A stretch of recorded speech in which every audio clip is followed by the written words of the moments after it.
Prominent economist and policymaker Lord Nicholas Stern delivered a strong warning about the dangers of climate change in a talk at MIT on Tuesday, calling the near future defining and urging a rapid overhaul of the economy to reach net zero carbon emissions. "The next 20 years will be absolutely defining," Stern told the audience, saying they will shape what kind of future people your age will have. "Don't underestimate the size of the challenge," Stern added, while giving the MIT Undergraduate Economics Association's annual public lecture. "To consider the climate trouble we are already in," Stern noted, "consider that the concentration of carbon dioxide in the atmosphere is now over 400 parts per million, a level the Earth has not experienced for about 3 million years, long before people were around. The modern human lineage is estimated to be about 200,000 years old. Back then, sea levels were about 30 to 60 feet higher than they are now," Stern said.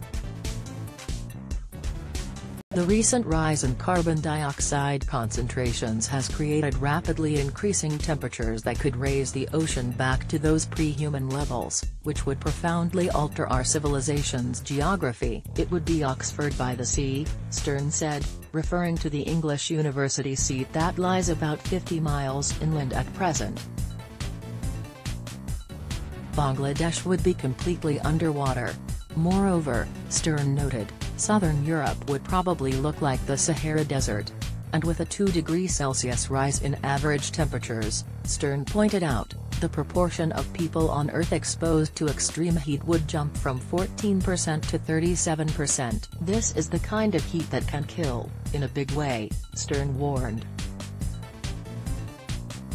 "Net zero is fundamental, as dire as those scenarios seem." Stern also expressed some optimism, saying that policymakers are now much more likely to believe that we can combine continued economic growth with zero-emissions technology, a change from common views expressed at, say, the 2009 Global Climate Summit in Copenhagen. "What we've seen, I think, in the last 5 years or so is a change of understanding of the policy toward climate change," Stern said. "From how much growth do we have to give up to be more responsible and sustainable, to how can we find a form of growth that's different and sustainable?" However, he warned, a world with a net of zero carbon dioxide emissions within a few decades will be absolutely necessary for society to maintain its current form. "The net zero is fundamental," Stern said. "That's not some strange economist's aspiration. The net zero is the science. If you want to stabilize temperatures, you're going to have to stabilize concentrations. Stabilizing concentrations means net zero." Stern's lecture, "Unlocking the Inclusive Growth Story of the 21st Century, The Drive to the Zero-Carbon Economy," was delivered to an audience of over 100 people in MIT's Room 2-190, a lecture hall. As part of his remarks, Stern contended that the overhaul of energy production and consumption could have leveling economic benefits globally. "Indeed, a successful transformation of energy use would almost by definition have a broad impact," he said, "since about 70% of energy involves infrastructure and 70% of growth in coming decades may be located in the developing world. Multiplying those factors," Stern said, "half of the story is infrastructure in developing countries and emerging markets." Among many specific urban climate measures, Stern suggested that, for instance, if cities banned internal combustion engine cars from coming into the city centers by some date, say, 2025, that would radically change the kinds of cars that come to market. And he touted the ability of policymakers to effect change, citing the massive global switch to more efficient LED light bulbs as one case where lawmaking has created massive improvements in energy efficiency. "It's not enough to talk." Stern is an accomplished economist who has studied development and growth extensively, and shifted his focus to include climate economics over the last 2 decades.